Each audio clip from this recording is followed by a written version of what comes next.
Welcome to the SEO Insider with your host, Seth Price, founder of BluShark, taking you inside the world of legal marketing and all things digital. Welcome, welcome. We're thrilled to have you here. And today we have Nate Fischer, co-founder and CTO of Local Viking. Welcome. Thank you, Seth.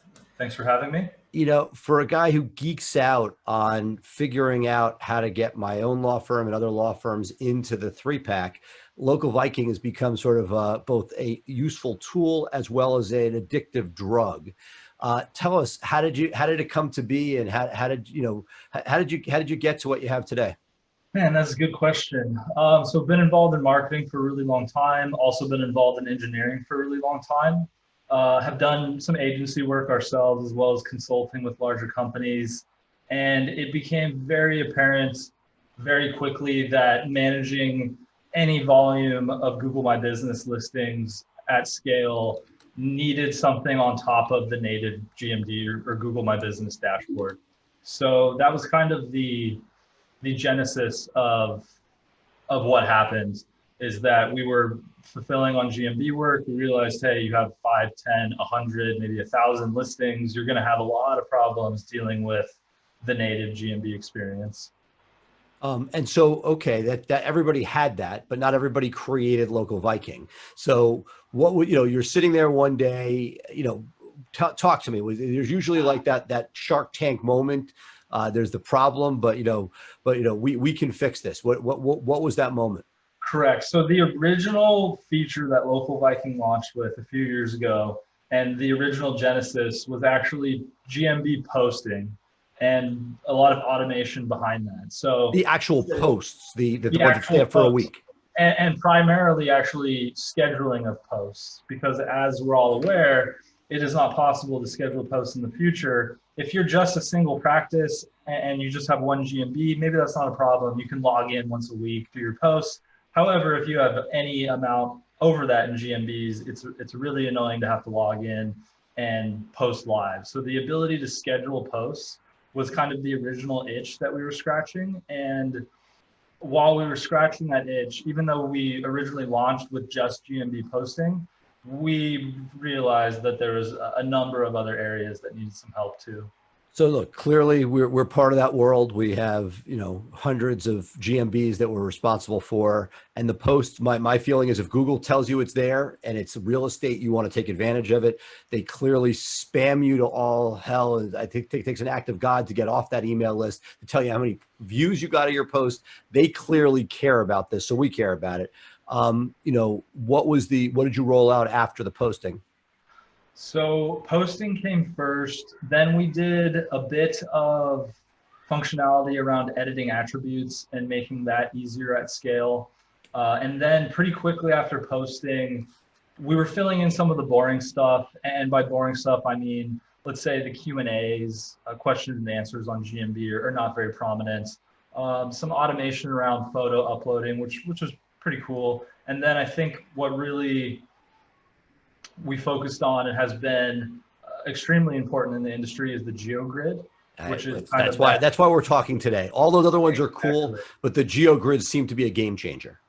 Exactly, and that really is the concept of being able to show a visualization to an attorney or a local business owner and say, hey, listen, just because you see your business ranking somewhere when you check, that is not the same scenario that all of your different potential customers are going to see when they're around your business. And it works good and bad, right? So for the guy who's checking from his home, it talks them off the ledge because they realize they're doing better at work. But it can be very humbling when you realize the power of Google and location-based search and the fact that they'll give you your area, but you better be damn strong if you want to get that entire grid filled up.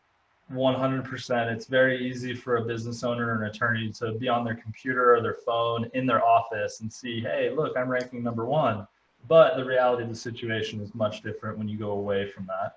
What have been some of the more interesting sort of lessons learned through this? I mean, again, as I mentioned, it has gone from sort of a useful tool to an obsession, but talk to me about some of the funny takeaways you may have in having built this out. Oh man, there's been a lot. So one of the main ones that is very interesting to me, are you familiar with the possum filter? GMB listings that are close to each other, that are in competition, and Google's algorithm reacts in such a way where one of the listings will have 100% visibility. You're talking about stuff within the same building. Correct. Right, Yeah. right. So we've lived that in the legal space. That this is a huge deal for us because if you are looking to sign a lease, we now act as consultants using your tool as well as others to say, hey, is this a good place for you to move into? Because at that address, if you're not number one, you're not being shown. That is perfect. It slips my mind. You are dealing with this exact issue. So one of the interesting things that we see, we consult with different types of organizations. So we have some in the medical space, which also has a similar problem where you have absolutely even almost worse, I would argue, in that you can move your law firm across the street, but medical buildings are medical buildings. You only have so many choices. So like in most zip codes, again, if you want premier space, there may be 3 buildings to choose from, and that's it. Yeah, and in the medical world, for large hospitals, we have 800 to 900 physicians with the clients. I get it. Top of their clinic listings or their department listings. So one of the interesting things that we see in the GeoGrid is a visualization of kind of Google's algorithm when you're dealing with listings that are next to each other. And so you can actually see, if you run a GeoGrid for 2 different listings in close proximity, that like one of the listings will have the top half of the grid where they have a bit of rank, and the other listing will only have the bottom half, and they look like almost like a reverse puzzle piece of each other. So like the visualization of Google's proximity algorithms and their different algorithms in a nice heat map that we as humans can kind of easily understand, I would say that's one of the most interesting things. Let me ask you, I was talking with Joy Hawkins about this the other day from Sterling Sky. And my question to you is, have you seen that a hospital, because I get it, like, you have all these practices within a hospital, but the hospital campuses are sometimes very large.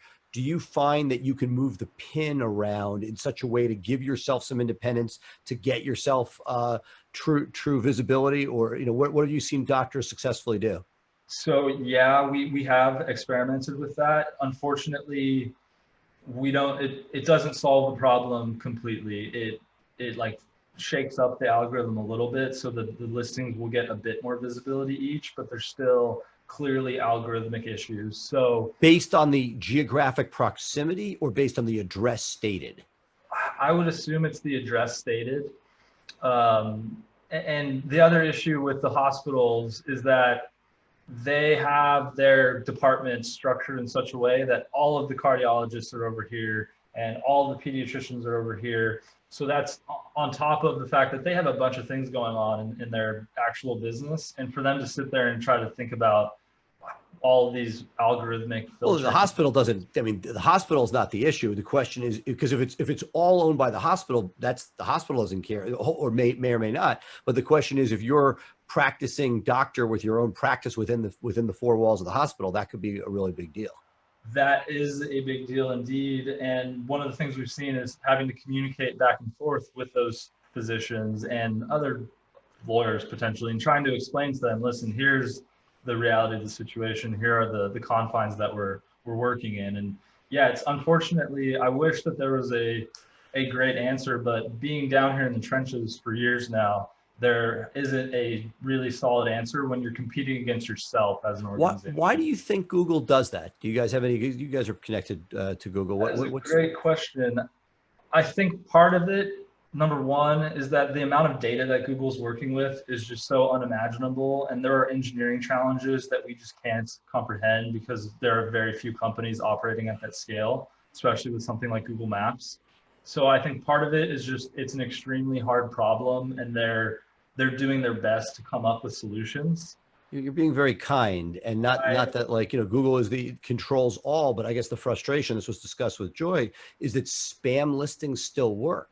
So if you are cardiologist Joe Smith, that's going to dominate Fred Williams, who may be practicing for 40 years, and the guy's right out of med school. That the name stuffing, the algorithm isn't picking up on that, and yet it's limiting people, so that if there is a hospital or a medical building or a building across from the law firm, courthouse, which would give the user the best experience. They don't need to go across town and drive to their lawyer's office to get to the courthouse. It's right there. That's more efficient. But you, as a lawyer, if you're starting out or if you don't have the dominant spot, you'd be silly to go into a building with all that competition.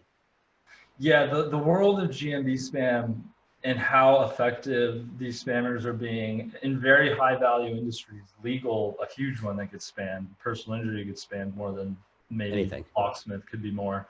But that's another very frustrating thing for us, especially as an organization where when we're consulting, I have to explain to people consistently, hey, look, that listing that has 0 reviews is completely new, has nothing on it, and just has a completely stuffed title is ranking above you because that's how Google's algorithm works. And you can't do that because it's not long-term. Eventually your listing will get pushed down for that or suspended. But look, there's the fake ones. And then there are people who just start their business with that in it. You know, if you're going to name your cardiology practice rather than just having it as, an associates, you're like cardiology of Denver. And doing the DBA is sometimes I will suggest that in certain industries, not all of them, but I basically lay out, listen, here's the rule book that we're playing by. Here's the unfortunate world where literally spamming keywords into your title is a huge ranking factor. And that is something that you should think about doing if your competitors are doing it and you have to fight against it. Gotcha. So talk to me as somebody who's playing the game, and we're fighting every day. What are some of the takeaways? Any sort of tips or tricks that you think that people should focus on based on today, not history, but like, what do you see working today to move the needle? So that's a great question. I always, no matter what, I always look at the foundations first. So if you're looking at a GMB campaign, you need to have the boring stuff done on day 1 or month 1. And I'm assuming for a second, check, they've been playing the SEO game, they're complying, they're checking the boxes, but is there anything that some people may, say, that's not, is the post weekly, is there anything that you're seeing that might be disproportionately helpful based on all the data you're seeing? So one recent thing, and this I wouldn't say is in all cases, I would say this is if you've been playing the game and you have your reviews going, you have your citations, you have kind of the foundation there. What we have been seeing is if you have a listing that is kind of fluctuating in and out of the 3-pack. Yeah, we've seen a lot of that recently. Yeah, that is a very common thing. If you haven't done a 360 photo by a verified Google photographer, which isn't a big secret, it's just something that not everybody thinks about, not every business has the budget. However, we have been seeing that push some kind of final trust, if you will, into the fact that ranking is no longer going to fluctuate.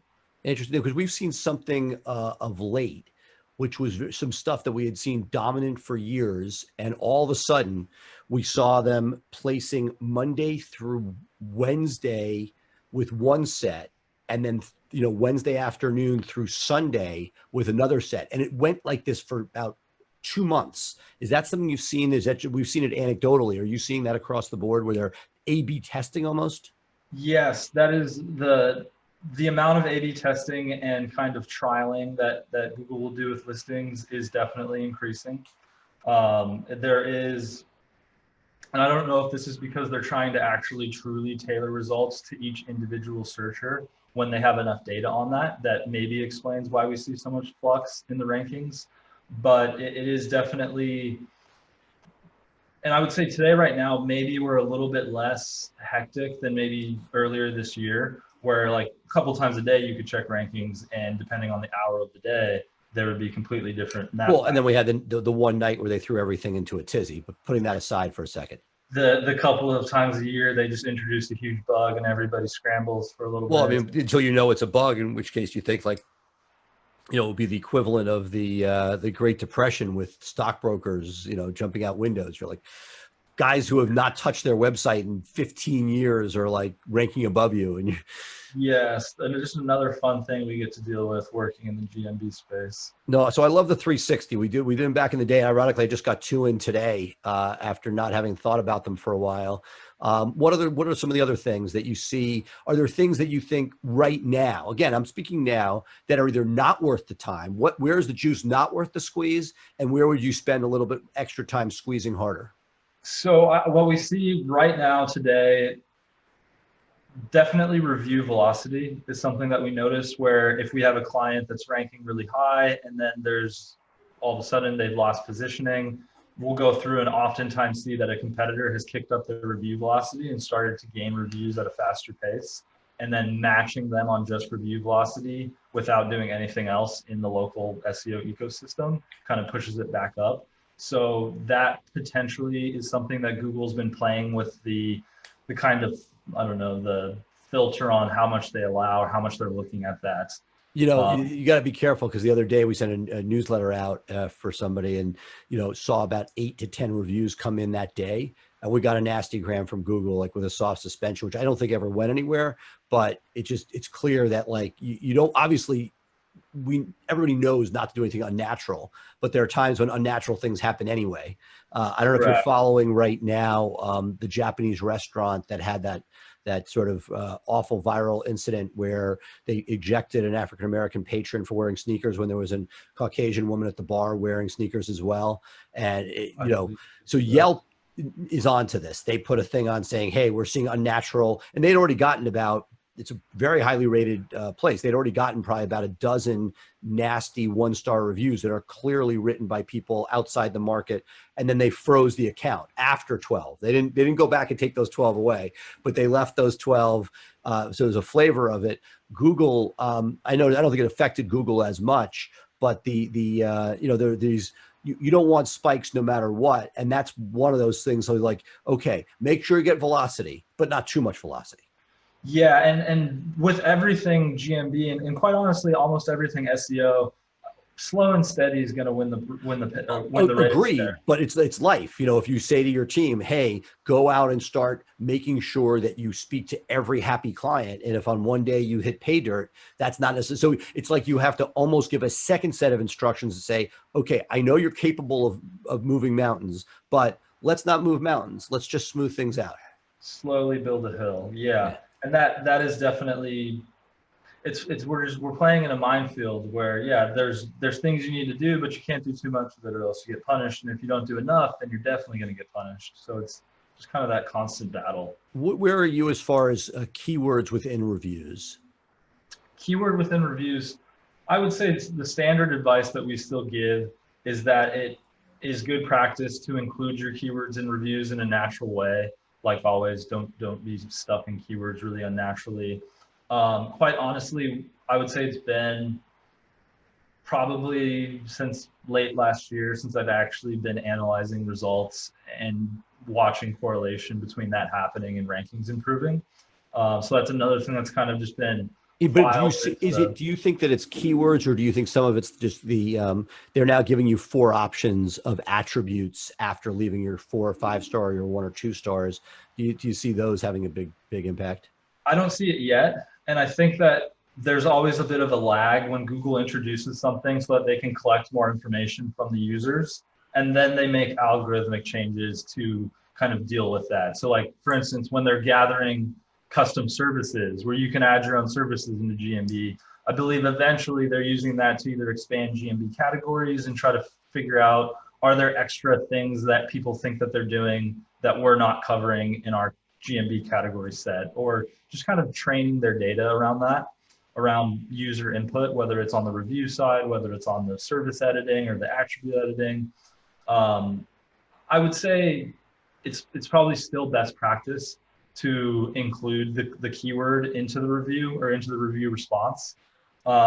Is that going to change?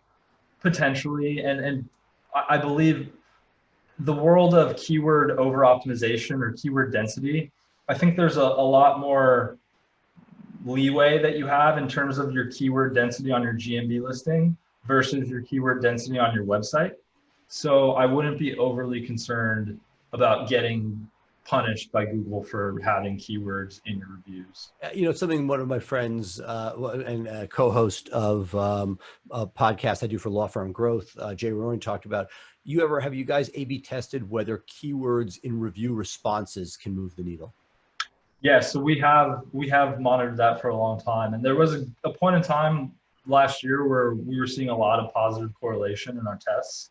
I I don't want to say that there's a causation, but certainly a correlation between expanding the reach of a listing by including keywords that are related to your target keyword. In the review response. In your review response, yes. In that same vein, I guess there's two different types of activity on a GMB. One is by us as the merchant, or you or the lawyer, whoever's the owner of the listing. That's one type of activity. The other type of activity is customers from the outside world that are leaving reviews, uploading pictures. And I think at the end of the day, all of that interactivity is a lot more important to Google, where it's a lot harder. It's easy for a business to log in and to post photos and to do their stuff, but to actually have customers continuously posting photos and dropping reviews, that shows a sign of a much healthier business, in my opinion. You mentioned photos before, and one of the technologies you guys had, or it was featured early on, was uploading photos to GMB. Is that still, do you think, velocity of photo adding? Some people talk about that as a major factor. That's a good question. I would say much less important today than a year ago, certainly. I know this is one of those things that the agency world is very divided on. Some agencies that have very, very good results at scale swear by it. Other agencies that also have very good results at scale swear that it really doesn't matter. So yeah, do it. But my advice lately is don't kill yourself with it. Like if you can get a photo uploaded a week on your listing, cool, that sounds great. If you can get a couple a week, awesome. If you can only get a couple a month, then that's better than nothing. Gotcha. What are some of the things that you sort of laugh at quietly, where you see people spinning their wheels, where you're, again, from your perspective, it seems that the juice might not be worth the squeeze? Oh man, that's a good question. One thing that is very popular until we started kind of talking people off this ledge, GMB post frequency. There have been users of Local Viking that will literally post 5 or 6 posts per day on every single GMB that they manage. And that, I believe, updating them, not leaving the old ones. That one comes down, another one goes up. New one comes up. Yeah, multiple times Just a day. trying to show activity within the GMB. Correct. So I would say the number one thing is hyperactivity across any of the things that you're doing, whether it's GMB posts, like take it easy, a couple a week is good enough. GMB photos, a couple a week if you can, good enough. Link building, if you have link building as part of your SEO strategy, that's definitely something that you should do slow and steady. There's a whole nother topic would be the SEO side. That is a whole other world. And very often overlooked, because for us, we've spent so many years SEOing sites and people are just focused on the 3-pack, but the correlation, when we look at your grids, and we can get, it's one thing to get something in the 3-pack based on a nice keyword stuff or something, you know, or exact match domain, whatever, exact match name. But when you want to sort of win the neighborhood, the greater, the multiple grids that are out there, you're looking at it, we're seeing, hey, you need the fundamentals, but without the SEO juice, you're not going to be a regional player. Yeah, and that's definitely something, obviously with our SEO background and GMB kind of being a related and married to SEO, it's very part of our internal processes. And it actually does, a lot of agency owners and SMBs are not really in tune with the very intimate relationship between your rankings in GMB as well as your rankings in organic search below the map pack. You know, something that we sort of noticed got snuck in there recently was that historically the number of Google reviews was a conversion factor, but it was never publicly discussed as a ranking factor.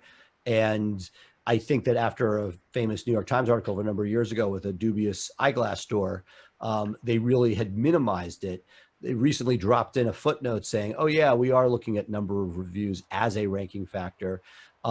Is that something that they've been doing for a while and just talked about recently? Or do you think that they're looking for new things where, again, for me, the spammers never have meaningful reviews. So it's not like they're sitting there with 20 or 30 reviews. If they had a minimum where you have to have 3 reviews, 5 reviews, something minimum in order to be in play, unless nobody is there, which is not competitive and who cares if somebody's spamming. But if for a competitive market, look, sometimes it hurts us, sometimes it helps us. I saw us showing in a 3-pack where our competitor that would have been a viable competitor was pushed out by a spam listing. I don't understand why they don't have a minimum of like 3 reviews in order to be shown when the other people have X number of reviews. Yeah, I am not sure what Google's doing in terms of how they're weighting reviews, because it is a very common thing for me to be auditing a client and see several listings with potentially hundreds of reviews below listings with 0 reviews or 1 review that are clearly spammy. So I agree, yes. But what I'm not seeing as much is non-spammy reviews. I don't see that often. The spammy reviews with the exact match seem to push people out, but just the legacy review, the number of reviews now, not that it can't, but that the people in play generally have a decent number of reviews. Yeah, and that is exactly how the platform should operate. And you would think that Google would implement something like that, given the horrific amount of spam that they deal with and bad PR from that spam. So I think it's something, hopefully over the next 6 months to a year, the engineers there at Google are kind of cooking something up and hopefully, or not, because it's not a revenue producing area and they're focused on LSA and who knows. That is a potential thing where we just live in this world where we're constantly answering questions of why is this ranking? Why is this? Yeah, it's very possible.